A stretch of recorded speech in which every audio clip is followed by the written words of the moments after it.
కొంచెం డౌన్ చేసుకొని కనపడలేదా కింద పెట్టరా బ్యాక్ రండి కొద్దిగా ఫ్రీగా రండి. రాజేష్ కింద పెట్టు. Okay sir. రాజేష్ కొంచెం కింద పెట్టు. గత సంవత్సర కాలంగా రైతులకి తీవ్ర అన్యాయం జరుగుతూ ఉంది. మరీ ముఖ్యంగా చిత్తూరు జిల్లాలో అందరూ కూడా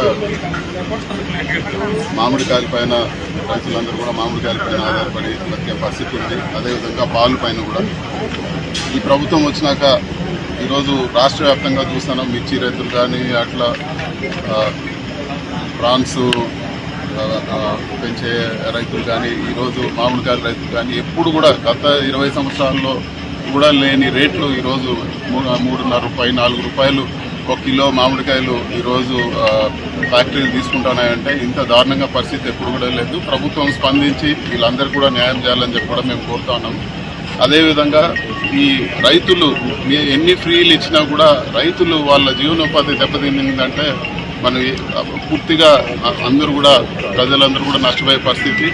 మరీ ముఖ్యంగా చూస్తే పాల రైతులు రేట్లు కూడా దాదాపు 4-5 రూపాయలు తగ్గిపోయిన పరిస్థితి. అమూల్ను దెబ్బతీసి ఈరోజు ప్రైవేట్ డైరీలన్నీ కూడా రేట్లు కార్టెల్ అయ్యి ఈరోజు రేట్లు తగ్గించేసిన పరిస్థితి జిల్లాలో చూస్తున్నాం.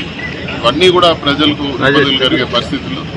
వీటన్నిటిపైన కూడా జగన్మోహన్ రెడ్డి గారు స్పందిస్తారు. వాళ్ళ పక్షాన అందరి తరఫున కూడా ఆయన పోరాటం చేస్తారని చెప్పి కూడా నేను తెలియజేస్తున్నాను.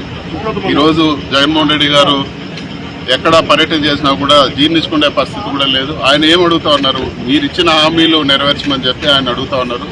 కానీ పరిస్థితి చూస్తే ఆయన్ని ఏ రోజైతే ఆయన ప్రజల్లోకి పోయి హామీలు నిలబెట్టుకోమని కోరుతారో ఆయన వ్యక్తిగతంగా దూషించే పని తప్పితే వేరే ఒక పని చేయడం లేదు. ప్రజలందరూ కూడా గమనించాలి. ఈరోజు రాష్ట్రంలో జరుగుతున్న ఈ అరాచక పరిస్థితులన్నీ కూడా ఖచ్చితంగా వైఎస్ఆర్ కాంగ్రెస్ పార్టీ జగన్మోహన్ రెడ్డి గారి ఆదేశాల మేరకు ఏదైతే ప్రజలకు హామీలు ఇచ్చారో అవన్నీ కూడా నెరవేర్చే వరకు పోరాడతామని చెప్పి కూడా నేను తెలియజేస్తాను. ఇంకా తెలియాల్సింది.